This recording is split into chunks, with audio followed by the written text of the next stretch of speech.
What's up, y'all? It's been a while. Been a couple of months, actually. It's been since last year. 2025, served us well. Thank you. But 2026 is here, and that means a whole new slate of gaming news, rumors, hype, fear, all the things. So that's kind of what this video is going to be about. Just talking about the state of gaming going into 2026, a new calendar year. I think there's a lot of good.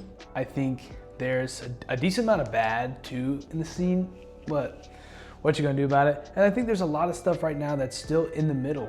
It could kind of go either way. So that's what this video is gonna be about.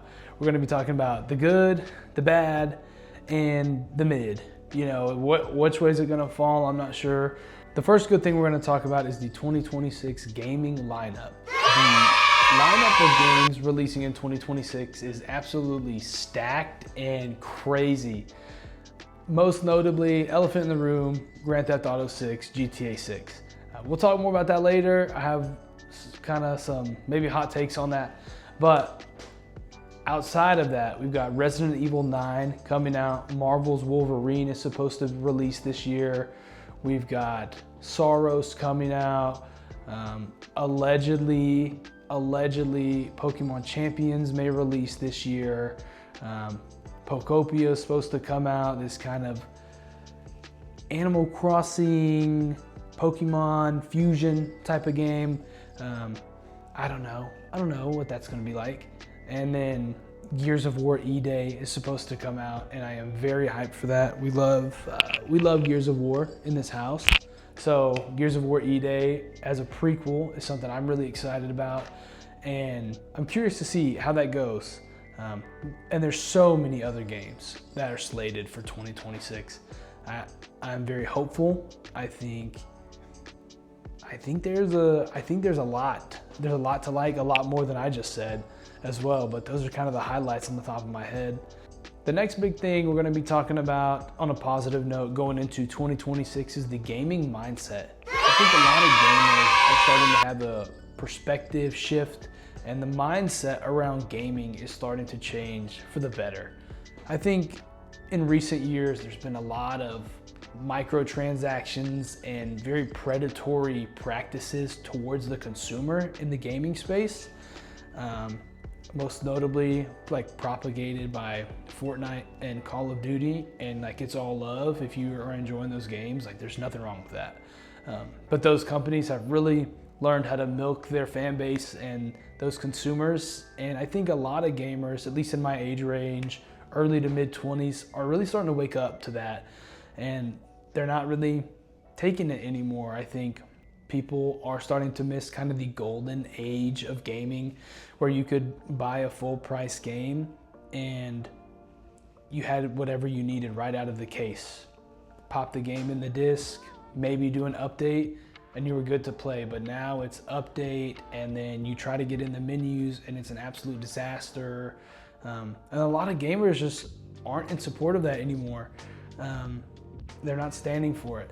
And I think that's a really good thing. So go gamers, you got a voice, use it, you know. The third and final like big positive thing that I want to talk about going into 2026 is the rise of independent developers. Independent developers or indie developers are putting major work in the gaming space right now. I mean, just over the past few years, we've had some amazing indie games. This past year, Clair Obscur Expedition, Game of the Year. I think it won like the most game awards in a night in the history of the Game Awards by an independent studio. Like that's crazy. 2024, we had Balatro, however you want to say it, the most peak cinema, beautiful, independently made game. Absolutely. Please, I love it. I can't get enough. That soundtrack, stellar. Independent developers are showing consumers and AAA companies alike that you don't need to throw bajillions of dollars at a game for it to be good or for it to be successful. There's something to having a quality game that you care about, that you're passionate about, that doesn't milk the consumer for all of their cash. The more we support independent developers, the better the gaming scene is. They're working hard and they deserve some recognition, they deserve some love. So obviously there's more positive things than just these three that I've listed here going into 2026 for gaming. But these are kind of just the big ones I wanted to talk about, and I feel like those could really make a difference this year. Now we get into the middle ground. So first up to bat is GTA 6. Grand Theft Auto 6 is the most anticipated game of the year by far. And I think for good reason. Rockstar knows how to put out a stellar product, and they don't miss very often, maybe even ever. So, you know, that's love. I'm excited for it, obviously. I am going to buy it. But that brings up the question. No one really knows how much this game is going to cost. And I think if any game could try to justify a price point of $100 US, it would be Grand Theft Auto 6. I don't love that. I hope that's not what they go for. I think that they are gonna make their money back infinitely with Grand Theft Auto 6 at a $70 price point. You're going 70 miles per hour. How long would it take you to drive 70 miles? 70? However, this game has been in development hell, as some would say, for a long time. This game has been officially delayed twice now. Originally had a 2025 launch date, then we got delayed to May of 2026, and now we've been delayed until November of 2026. So I think that GTA 6 has a lot of influence under its belt, and I think it's a pretty obvious thing to say. Why I have it here in the middle though, is I think GTA 6 could set a bad standard in the gaming space. Development times for AAA games are already extremely long and bloated. I think GTA 6 taking this long is not helping. I think GTA 6 will turn a major profit, and I would much rather them keep delaying it than shove out a game that's not ready. Keep delaying it. However, when things like this start to happen, other companies take note, and I think that it could set a bad precedent in the scene. I think it's going to be great. I think it's going to be super fun. I think it's going to be worth the wait. I'm just a little afraid of what it might signal on the periphery of the gaming space. So, the second topic in the middle ground I want to talk about is live service games. I think live service games have the potential to be great and tons of fun. I mean, look at Helldivers 2 and Arc Raiders. Stellar. Great games, crafted with a lot of passion. The fan bases are huge. They're excited about the game. I think that the developers see that, they recognize that, they respect and appreciate the engagement from the fan base. And I think it's a very mutually beneficial relationship between the fans and the development team.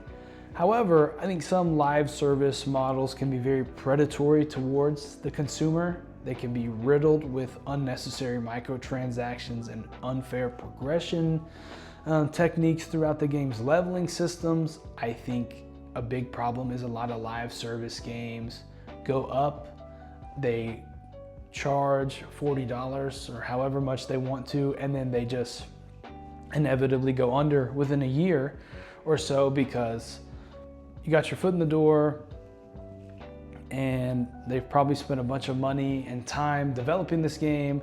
Not enough people bought it to begin with, or not enough people are playing and buying the microtransactions, the cosmetics, stuff that's really not a great draw for the core of a game. And then you see those games go under. So now you've got a huge loss of money for a studio.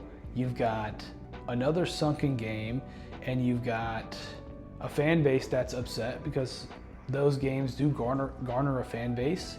And when those games go under, typically there's no way to play them anymore, just because of the nature of it being live service and requiring live servers and all that kind of stuff. So I think live service games have the potential to be great. I also think they have the potential to be crap. And if you enjoy live service games, like I love Helldivers 2. I love Helldivers 2. I'm obsessed with it, to be honest with you. However, that doesn't mean that all live service games are Helldivers 2, because they're not. The third thing in the middle ground is going to be Call of Duty. Call of Duty, one of the greatest and abysmal video game franchises of all time at the same time. Call of Duty was on a generational run back in the days of the Xbox 360 and PlayStation 3. Back-to-back heaters, no misses. They were Drake in 2016. Like, let's be so for real. However, the state of Call of Duty now is not great. Black Ops 7 sold terribly for Call of Duty. I think a month after launch, the game started selling at GameStop one weekend for $35. Like, that's a crazy promotion. Half the price point a month in, that's not good. I think a lot of people are tired of the Call of Duty model of like back-to-back releases. We went the new Modern Warfare 2 to Modern Warfare 3. Now we went Black Ops 6 right to Black Ops 7. I think people would obviously love to see a return to form for Call of Duty. I don't think we'll get it. However, I would love that. So that's why it's in the middle ground here. I would love to think that Call of Duty could learn from their mistakes and everything, but I don't think it's gonna happen. I'm not gonna lie, I don't think it's gonna happen. But it could, right? It could happen. Call of Duty has really found a way to betray their fan base, turn their back on the things that made them great initially, while also still acting like they run the show. The reason that Call of Duty is in the middle ground is because I think they're at a turning point. I think if they don't start making changes soon, I think the franchise could really lose what's left of its fan base. A few months ago, I wanted to play some Black Ops 6 multiplayer. I was feeling nostalgic. Last year, I guess that's like 2 years ago now. Back in the fall of 2024 when Black Ops 6 released, a couple of my friends and I would just like sit on the couch and pass the controller around, and you know, it was fall, so we were all like, you know, cuddled up with the blankets and the candles on, the music. Like, it was a crazy vibe, you know? So I was feeling kind of nostalgic for that, and I threw the game in the disc tray, and obviously I had to update it. And I finally get in, and I was like bombarded with copious, insane amounts of like advertisements and like trying to get the battle pass and all this stuff. And I was really just like hoping to jump in and play the game, but it was so bloated and overbearing, trying to force me to buy stuff after I already paid $70 for this game. It feels obnoxious and disrespectful, 100%.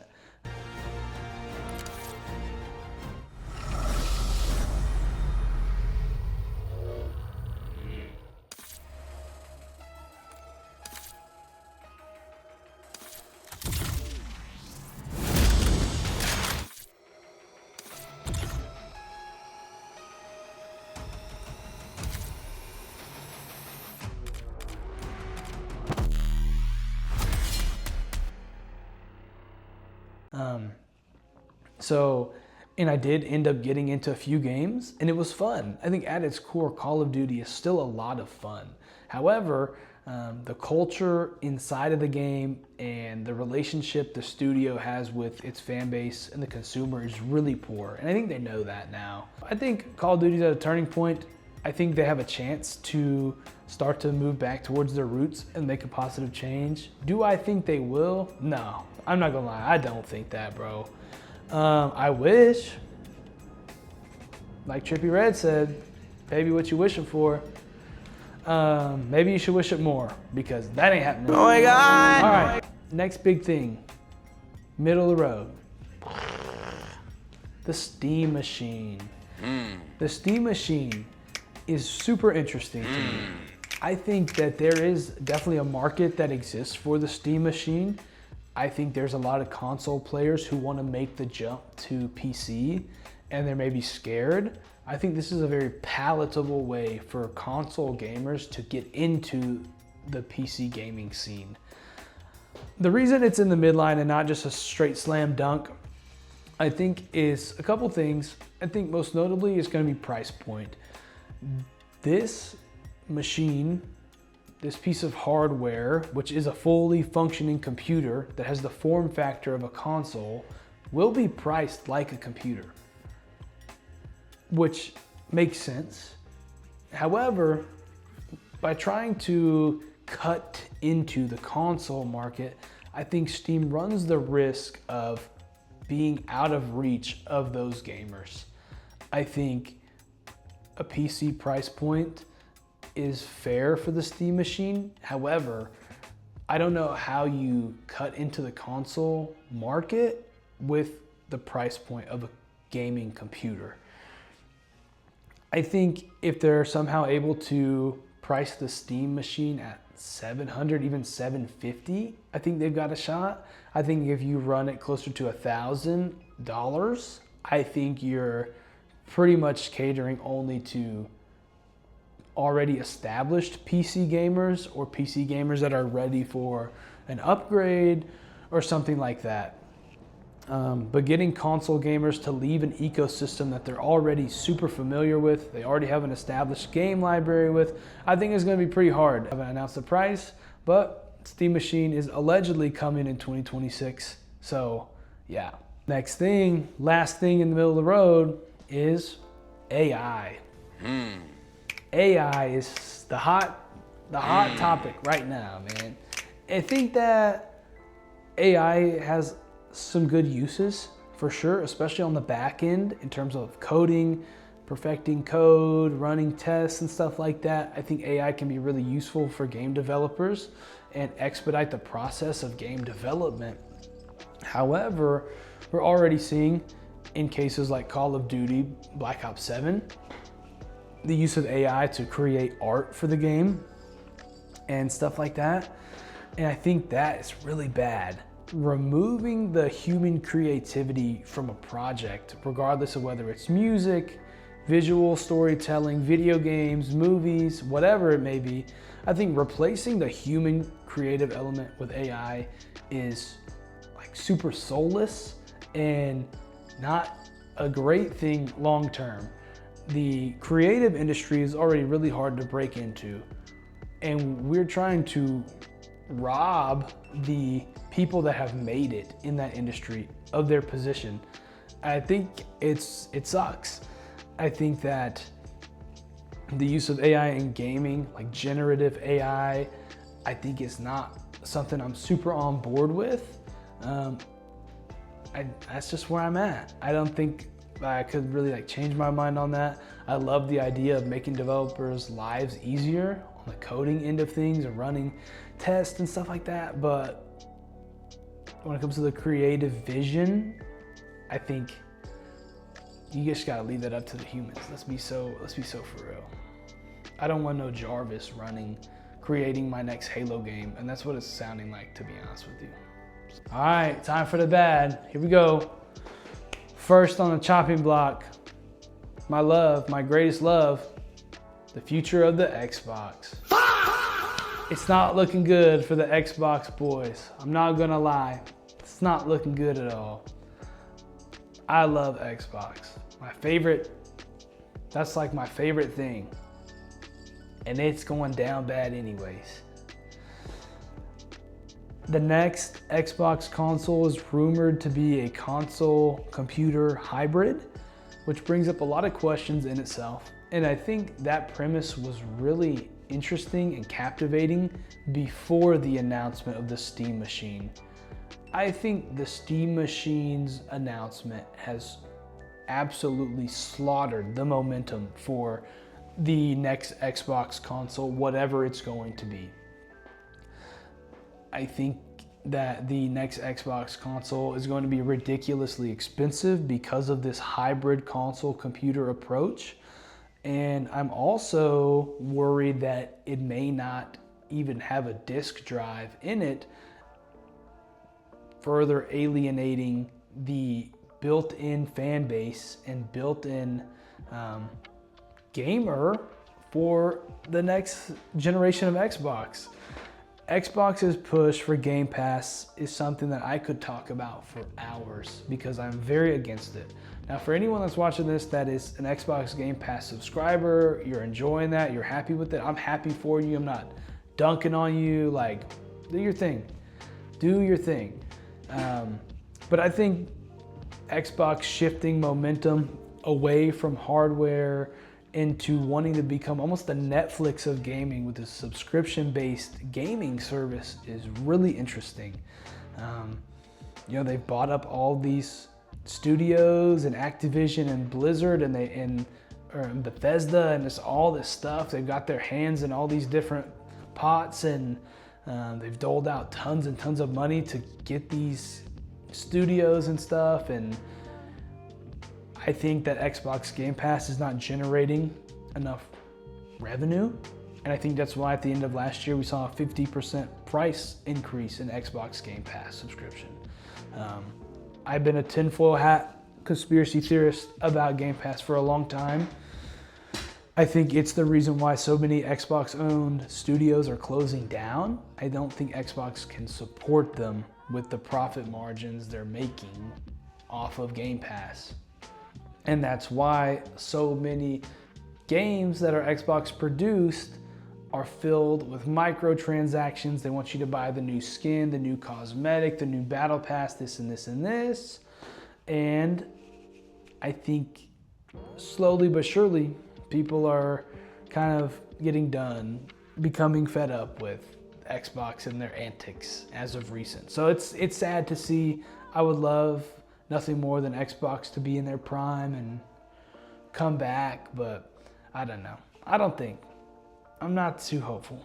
Next big bad thing, this one really breaks my heart. Halo campaign evolved. I want y'all to look at this. See what cup I'm drinking out of? Y'all know who that is? That's my GOAT. That's what I'm talking about! That's why he's the MVP! That's why he's the GOAT! The GOAT! That's the Master Chief, come on. Halo campaign evolved may be the worst decision I have ever seen come out of Xbox. The dedicated Halo fans want a new original Halo game with a full service multiplayer, Forge, Firefight, a developed new campaign story, and that is not what Halo campaign evolved is. It is a remake of a game that came out in 2001. Halo Combat Evolved will be 25 years old this year. Happy 25th birthday. We got a remaster in 2011 from Bungie. And so this is a campaign that we've played through once already. And then we got a remaster of it in 2011. And now we're getting a remake. So this is now the same game for the third time. And I think that's really bad, to be honest with you. Also, I think the biggest sin of the whole thing too is that jumping over to PlayStation, I think was the biggest white flag that they've ever raised. Really just disappointed with the direction of Halo, and Halo's in a rut. It's not good, sad, tears. I can't talk about it no more or I will have a mental breakdown. I'm not gonna. I'm done. Cut the show. I'm done. Take me off. Lie, so we gotta move on. Third bad thing, subscription-based gaming. And I kind of already got into that with the Xbox future and Game Pass and everything, but I think subscription-based gaming is a viable option for some consumers. However, I think it takes a lot of control away from gamers. You could be halfway through Sunset Overdrive or whatever game you're playing, and then you get a notification, oh, you know, this game will be leaving Game Pass in a week or whatever.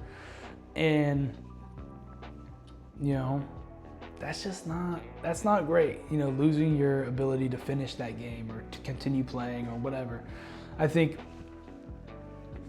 now with the whole debacle of having rights to the license to play a game versus owning a game is a very muddy water type of situation anyway. And subscription-based gaming just does not help at all. That's all I got to say, man. That's all I got to say about that I haven't already said, you know. The last bad thing. We're getting doom and gloom over here. November of 2025. November of 2025 was the worst video game hardware sales for gaming since 1995. Oh my God. This is an article from Game Life, I believe. I'll put that up on the screen right now.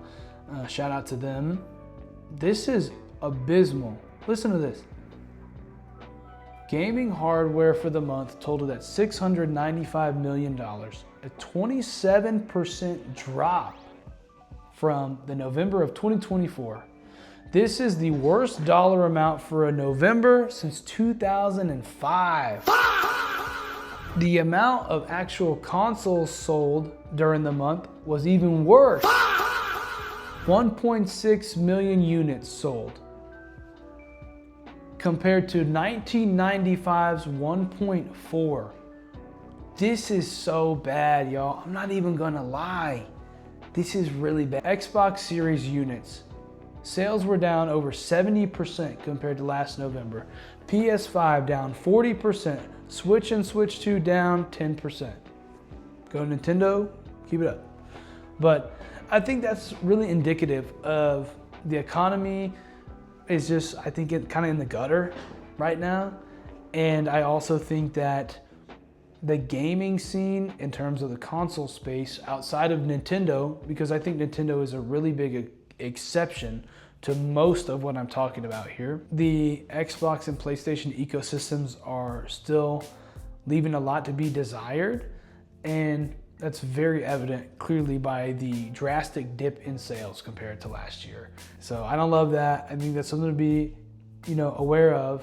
But all in all, I know that was a lot of me yapping. I think summing all that up, I think 2026 has the potential to be a great year for gaming. I think there's a lot of great games on the slate.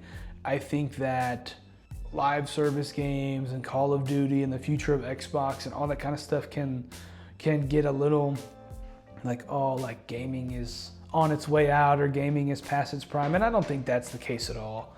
I just think there's certain subsections of the gaming scene that are better for consumers and better for the fans than others, and I think we're seeing a lot of that right now.